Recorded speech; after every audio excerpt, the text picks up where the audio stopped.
I still remember the exact sound. Not the baby's crying. Not my husband's voice.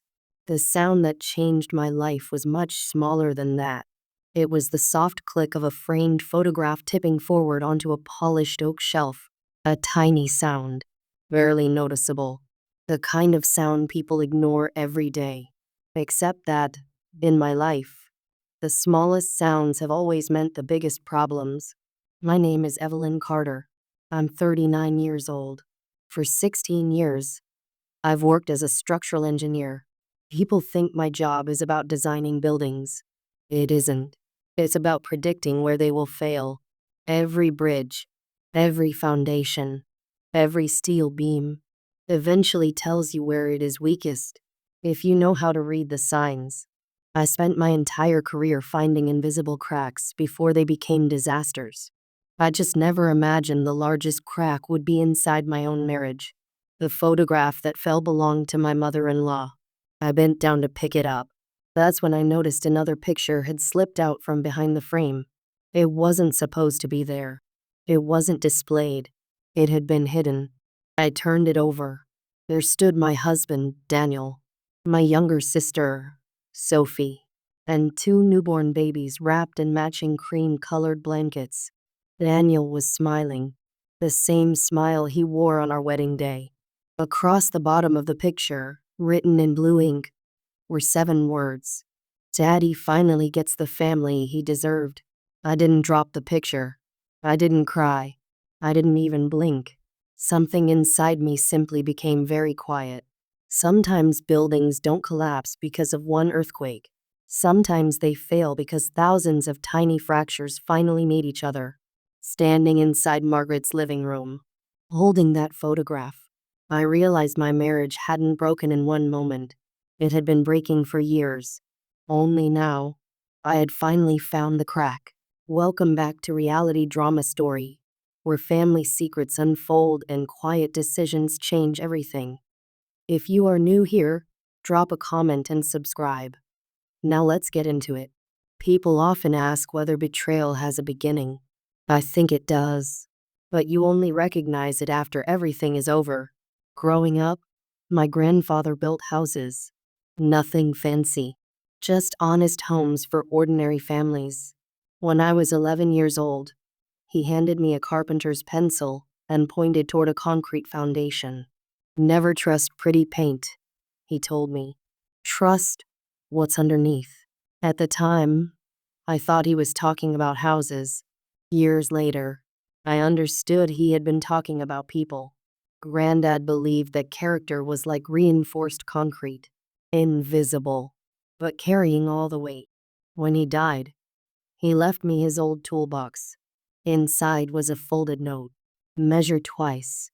Trust slowly. I kept it in my office for 22 years. Ironically, I followed that advice at work, not at home. I met Daniel when I was 28. He was confident without appearing arrogant, funny without trying too hard. He owned a growing commercial construction company. I designed buildings. He built them. It felt almost poetic. We understood deadlines, pressure, risk, success. Everyone said we were perfectly matched. For a long time, I believed them. 3 years later, we married beneath a white oak tree in my parents' backyard. My little sister Sophie caught my bouquet. Everyone laughed. She hugged me tightly. I hope one day I find someone like Daniel. I smiled. I hope you find someone better. Neither of us knew how strange those words would become. The first 4 years of marriage were ordinary, which is another way of saying they felt safe. We bought a 2-story house, paid extra for large windows. Daniel wanted sunlight. I wanted silence. We compromised. The house had both. We talked about children often. Names, schools, family vacations, Christmas traditions. We weren't in a hurry. Or at least, I wasn't. Daniel became increasingly impatient after turning 36. Every dinner conversation somehow returned to babies, nurseries, strollers, future plans. I thought it was love. Looking back, maybe it was expectation. Then came the appointments, the blood tests, the fertility specialists, the endless waiting rooms painted in calming colors that somehow made disappointment feel even louder. Every visit ended with another recommendation, another scan, another test, another month, another hope. Nothing happened. Each negative result made Daniel quieter. I blamed myself. Of course I did. Women often do. Nobody asked me to carry all the guilt. I picked it up voluntarily, like luggage no one claimed. Sophie became incredibly supportive. Too supportive.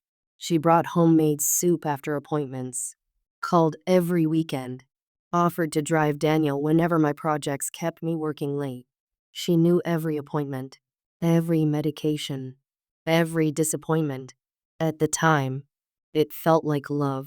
Today, I understand that access often disguises itself as kindness. She knew more about my marriage than anyone else alive, including me. Margaret, Daniel's mother, always remained composed. She had impeccable manners, pressed tablecloths, perfect gardens, thank you cards written by hand. She treated me like the daughter she never had. At least, that's what I believed. There were moments, though, tiny moments. She would begin saying something, then stop. Her smile would disappear for just a second, long enough for concern to appear. Then it vanished. I assumed she worried about grandchildren. Now I wonder whether she was carrying something much heavier. About 18 months before everything unraveled, Daniel suggested separate finances. Not completely, just mostly.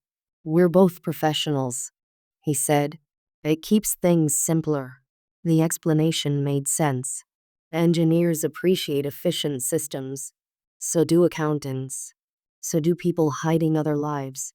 I agreed, without argument, without suspicion, without realizing I had unknowingly protected myself. Our savings remained joint. Everything else stayed separate. At the time, it felt practical. Months later, it became evidence. Construction companies leave paperwork everywhere. Invoices, equipment leases, insurance renewals, material orders. Daniel often asked me to review contracts because legal wording bored him. Ironically, the habit taught me something about his business.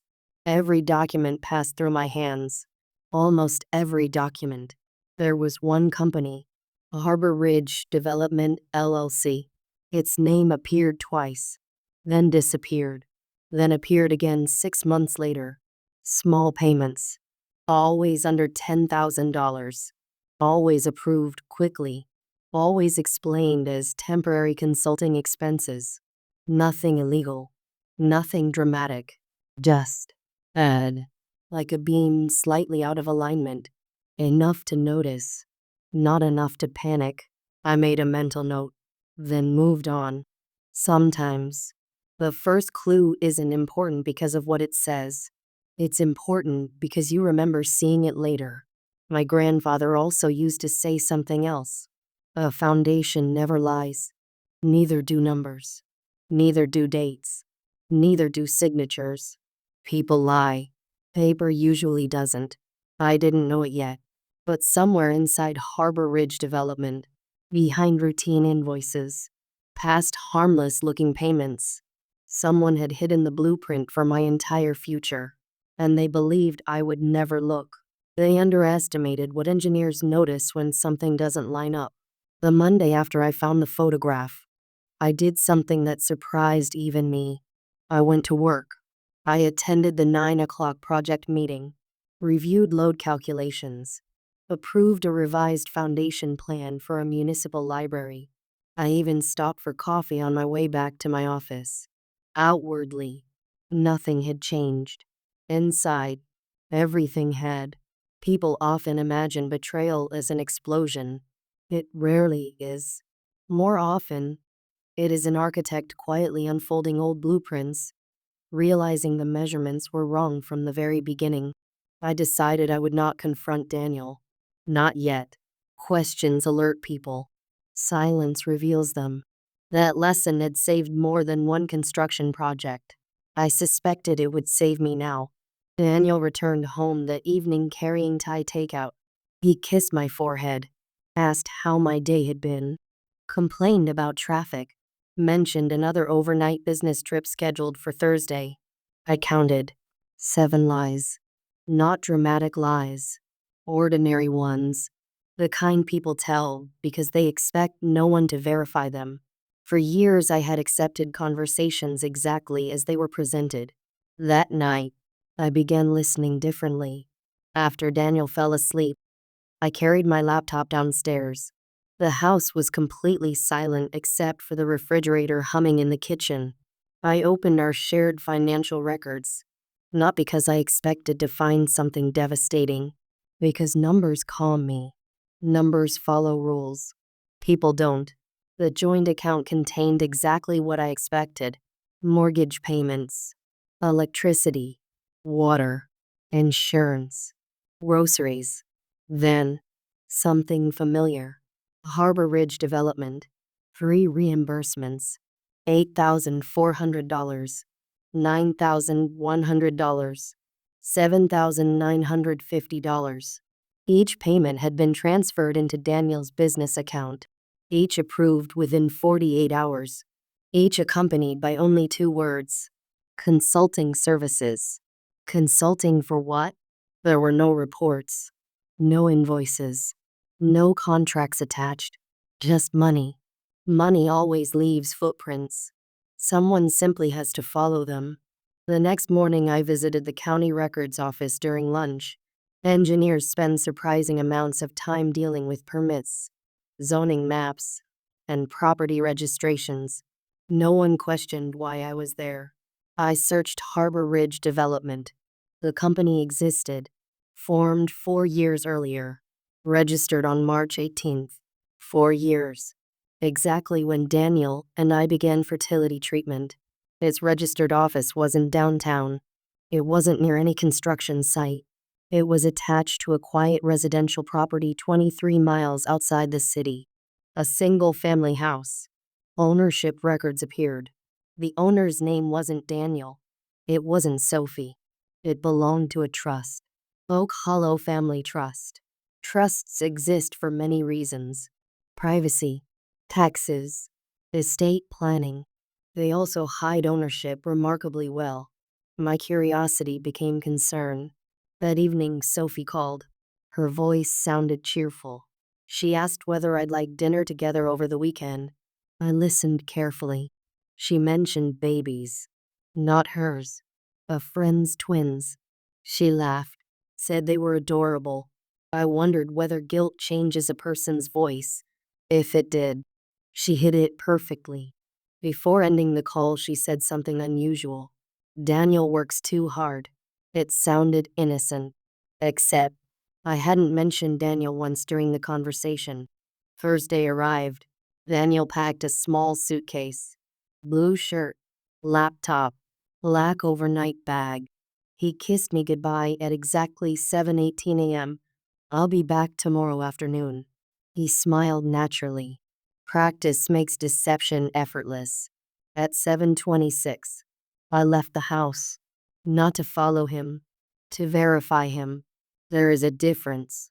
People chasing answers often chase emotions. I chased facts. His company truck entered the interstate. Instead of heading toward the airport, it exited 40 minutes later, near Oak Hollow Road, near the registered address of Harbor Ridge Development. He wasn't traveling for work. He was going home. Just not ours. I stayed 2 streets away. I never approached the property. I never knocked. Observation requires distance. The house itself looked ordinary. Gray siding, white porch, children's toys scattered across the lawn, a double stroller, 2 tiny blankets drying on a clothesline. Daniel parked beside a silver SUV I recognized immediately. Sophie's. He carried grocery bags inside. No hesitation. No uncertainty. Someone comfortable entering that house. Someone expected. The front door opened before he even reached it. Sophie smiled. She didn't look surprised. She looked relieved. Daniel kissed her. Not dramatically. Not passionately. Casually. Like people who had repeated the same routine hundreds of times. Then, she lifted one of the babies into his arms. He laughed. A real laugh. One I hadn't heard in months. I remained inside my car, hands resting quietly on the steering wheel. No tears. No shouting. Buildings don't become stronger because engineers scream at broken concrete. They become safer because someone measures the damage accurately. I drove home. That night Daniel texted. Flight delayed. Staying another night. Love you. 14 words. 3 lies. 1 habit. I simply replied. Drive safely tomorrow. Nothing more. The following Monday I scheduled an appointment. Not with a therapist. Not with a private investigator. With an attorney. His name was Richard Hale. He specialized in business fraud, property disputes, and high-asset divorces. His office overlooked the courthouse. Minimal furniture. Organized shelves. No unnecessary decoration. I liked him immediately. He reminded me of reinforced concrete. Plain. Reliable. Difficult to move. He listened without interrupting. When I finished describing everything, he folded his hands. Do you want revenge? No. What do you want? The truth. He nodded once. Good. Truth survives court much better than revenge. Then he asked the question I hadn't expected. Did your husband ever ask you to sign business paperwork without reading it? I thought carefully, then remembered. 3 years earlier, a stack of refinancing documents, construction loan renewals, vendor agreements, nearly 60 pages. I had read every single one, except one attachment. Daniel had said it was simply duplicate paperwork. I had signed anyway. Richard wrote something in his notebook, then looked back at me. I want copies of every document you ever signed. Every one. Because sometimes. He paused. The most dangerous page is the one people encourage you not to read. A strange feeling settled over me. Finding Daniel with my sister had destroyed my marriage. But Richard's question suggested something much larger. Perhaps the affair had never been the entire plan. Perhaps it had merely distracted me from it. If this story is hitting close, drop a comment and stay with me because what happens next is something none of them were ready for. Over the next 6 days, I gathered paperwork, mortgage files, business correspondence, insurance records, tax returns, construction contracts, everything, every page, every signature, every date. Richard reviewed them methodically. On the 7th day, he called. His voice remained calm. Evelyn. Yes. I think we've found your husband's real secret. He paused just long enough for silence to become heavier. And I don't believe the twins are the biggest problem anymore.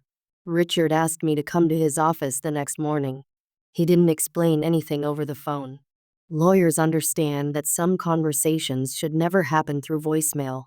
When I arrived, a thick blue folder was already waiting on the conference table. It wasn't labeled with Daniel's name. It was labeled with mine. Richard slid it toward me. I spent most of last night reviewing every document you brought. His tone stayed steady. No assumptions. No speculation. Just paperwork. I appreciated that. Facts have always been kinder than rumors. He opened the folder to the first page. Do you remember signing a property guarantee on June 14th, 3 years ago? I searched my memory. June 14th. That had been the week after my father underwent heart surgery. I had been exhausted. Daniel told me the bank needed one final signature before releasing funds for a commercial project. I remembered signing quickly. I remembered trusting him. Richard turned the document toward me. There, beside my signature, was a clause highlighted in yellow. It hadn't looked important at the time. Now it felt enormous. If Harbor Ridge Development becomes insolvent, Richard said quietly, the guarantor becomes personally responsible for up to $1,800,000. I looked up. I'm the guarantor. He nodded once. You are. I felt my heartbeat slow instead of quicken. That always happened when problems became real. Panic wastes time. Understanding saves it. I've never owned Harbor Ridge. No, Richard replied. But according to this document, he tapped the page gently. You accepted financial liability for it. I stared at my own signature. The ink looked ordinary. Its consequences did not. Richard continued turning pages. The interesting part isn't the guarantee. It's what happened afterward. He handed me another document. Ownership transfers. Board resolutions. Financial statements. Each one dated within 18 months. Each one carrying Daniel's approval. Harbor Ridge Development had quietly purchased 3 rental properties, a vacant warehouse, and eventually, the house where I had seen Daniel with Sophie. Every purchase followed the same pattern.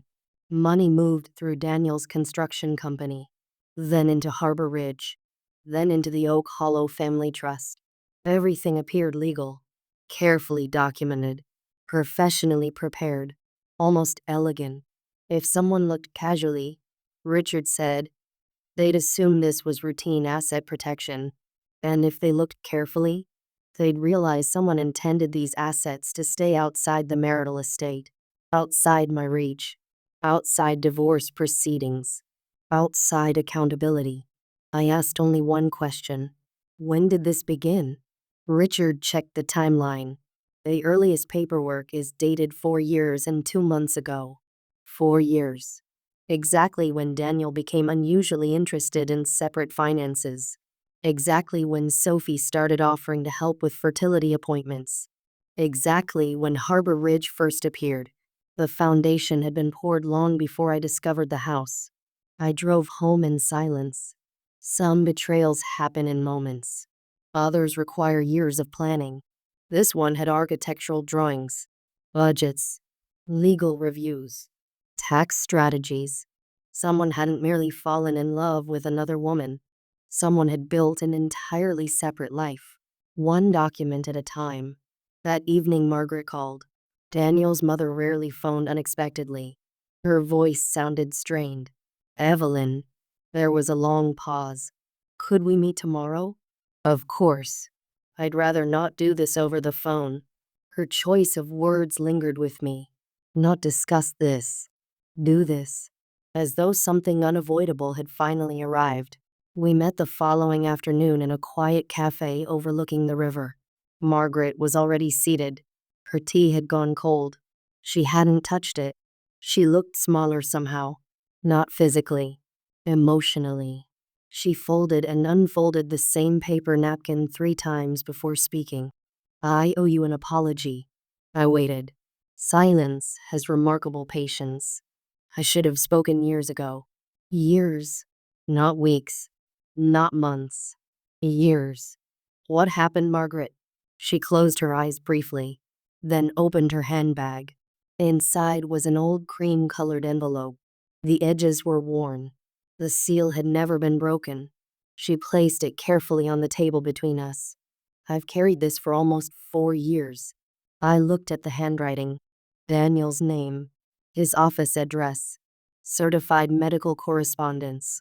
My stomach tightened. I never mailed it. Why? Her answer came almost as a whisper. Because I was afraid. She explained slowly. 4 years earlier, during fertility treatment, one envelope had accidentally arrived at her house instead of ours. Daniel had temporarily listed her address while renovating our mailbox after storm damage. The clinic had mailed additional laboratory results. Margaret opened the envelope without noticing the name. She assumed it was routine insurance paperwork. It wasn't. By the time she realized what she had read, she couldn't unread it. She looked at me with exhausted eyes. I thought I was protecting him. Protecting him from what? The truth. She lowered her voice. The report wasn't about you. The cafe suddenly felt very quiet. Even the coffee machine seemed distant. It was Daniel's. She pressed trembling fingers against the envelope. I panicked. I knew how badly he wanted children. I thought. She stopped, then began again. I convinced myself a mother should protect her son. So I hid it. My grandfather used to say that every shortcut eventually collects its price. Margaret had taken one. Now everyone was paying. I called the fertility clinic. I begged them not to contact him again until I found the courage. They agreed for a short time, but I never found that courage. She looked down. I failed both of you. I didn't interrupt. Some confessions deserve room to breathe. Margaret finally slid the envelope toward me. I think it's yours now. I rested my hand on it, but I didn't open it. Not there. Not in public. Some truths deserve witnesses. Others deserve privacy. Margaret watched me carefully. Then she whispered the sentence that stayed with me all the way home. When I saw those twins for the first time, her voice broke. I realized Daniel still didn't know. I looked at her. What do you mean? She swallowed. The report changes everything. That evening the envelope remained unopened on my dining table. I walked past it several times. Made tea. Answered work emails. Watered the plants. Anything except open it. Because once opened, life divides itself into before and after. Finally, just before midnight, I unfolded the first page. Medical terminology. Laboratory values. Clinical observations. Recommendations. I read slowly. Engineers learn not to rush complicated documents. Near the bottom of the final page, one paragraph had been underlined by hand, not by the doctor, by Margaret. I read it once, then again, then a third time. My hands remained steady, but something inside me shifted. The years of guilt, the endless treatments, the apologies I had whispered to Daniel in dark hospital rooms. None of them had belonged to me. I closed the folder quietly. Outside, rain tapped gently against the windows. Inside, the blueprint of my marriage had changed forever. And for the first time since finding that hidden photograph, I understood why Daniel's mother had gone pale the moment she saw those babies. She hadn't been shocked by the affair. She had been terrified by something far more devastating. I didn't sleep that night. Not because I was overwhelmed, because my mind kept arranging the facts into their proper places. For years I had believed my marriage collapsed because of one photograph. Then I believed it collapsed because of an affair. Then because of hidden money. Now I understood something different. Buildings rarely fail for one reason. Neither do families. Every decision becomes another brick. Every secret another crack. Eventually, gravity finishes the work. The next morning I called Richard. I've read the medical report. He waited. It changes nothing about the divorce. His voice remained calm. I was hoping you'd say that. Why? Because facts explain behavior. They don't excuse choices. Exactly. That was the sentence I needed to hear. Daniel had never known the truth about the medical report.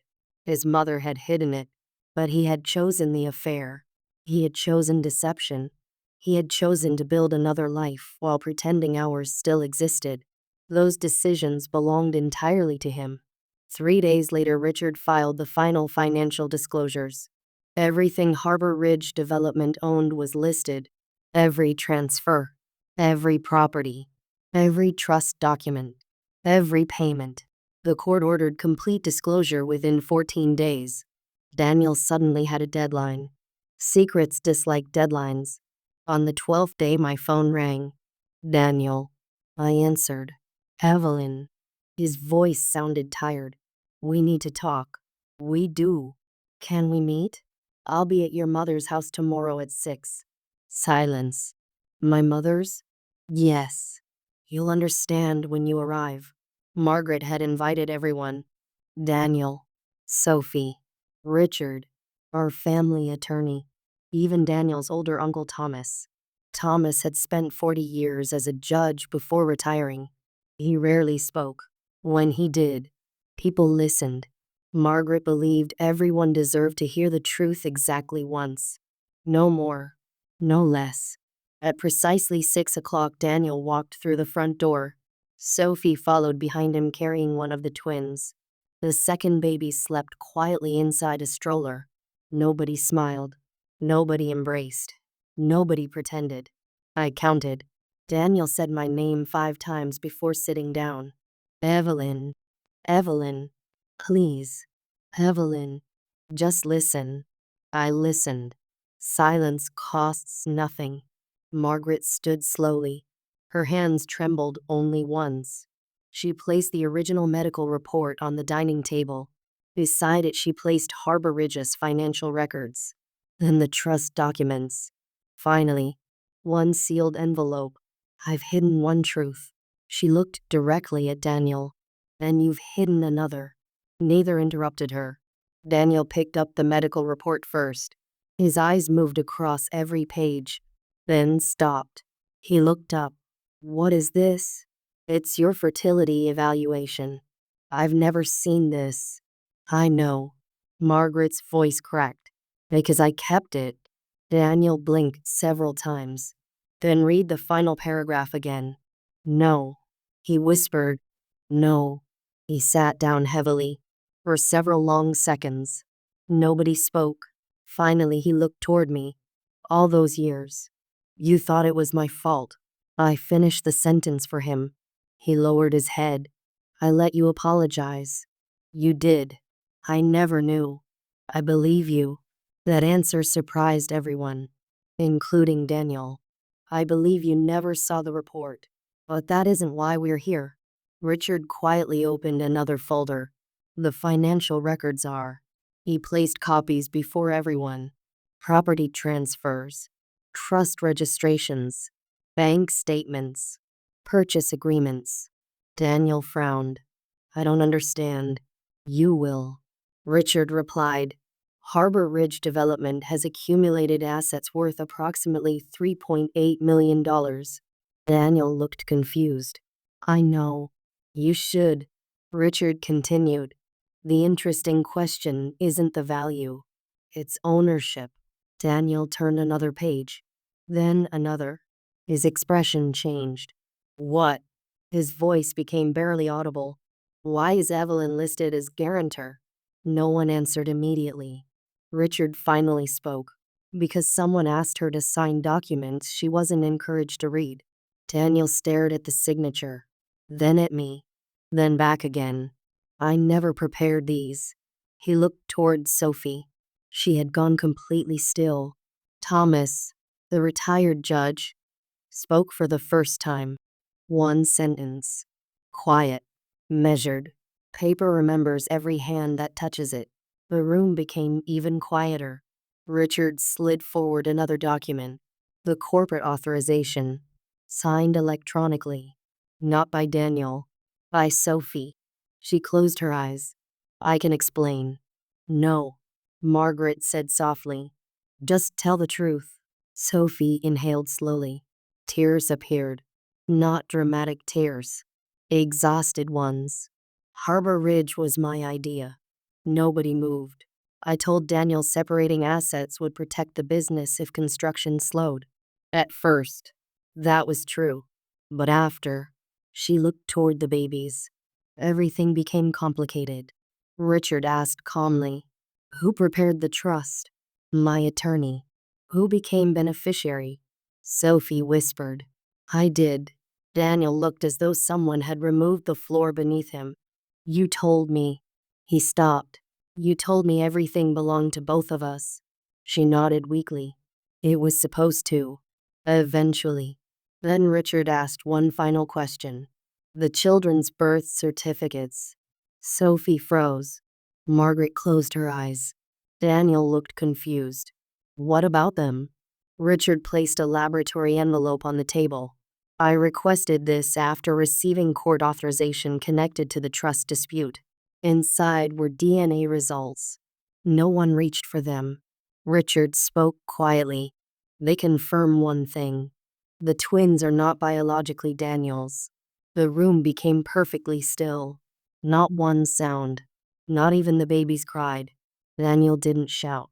He simply stared ahead, like a man watching an entire building collapse in complete silence. After nearly a minute, he asked only one question. Did you know? Sophie shook her head violently. No, I truly believed. She couldn't finish. Whether she was telling the truth no longer mattered to me. The consequences were already real. Daniel turned toward me. I destroyed everything. Yes, I don't deserve forgiveness. No, I don't deserve another chance. I answered honestly. No, but everyone deserves the truth. For the first time that evening, he cried, not loudly, not dramatically, quietly, like someone finally mourning every decision that had brought him there. The divorce hearing concluded 31 days later. The court invalidated my personal guarantee because it had been obtained through material non-disclosure. Harbor Ridge Development entered litigation. The Oak Hollow Family Trust was dissolved. Its remaining assets were frozen pending judgment. Daniel resigned from his construction company within 2 months. Sophie eventually moved to another state to rebuild her life privately. Margaret sold her home. Before leaving, she handed me my grandfather's carpenter's pencil. I had left it there years earlier after helping Daniel repair a cabinet. I think this belongs with someone who still knows how to build. I smiled. For the first time in months. It felt genuine. That pencil still sits on my desk today. Its wood is worn smooth. Its eraser disappeared years ago. But every morning it reminds me of something my grandfather understood long before I did. Strong foundations are never built on hidden cracks. People sometimes ask whether I regret ending the marriage after learning Daniel had never seen that medical report. The answer is simple. No. Because the report explained his pain. It never explained his choices. There is an enormous difference. 1 year later, I accepted a partnership at the engineering firm where I had worked for nearly 17 years. The first project I approved was a community center. Before construction began, I walked the empty site alone. Fresh concrete had just been poured. I smiled. Good builders inspect the foundation before they admire the walls. Life works exactly the same way. This is not revenge. This is arithmetic. Every hidden choice eventually appears in the final calculation. If this story reminded you to know your worth, share it with someone who needs to hear it. Subscribe, drop a comment, and I will see you in the next one.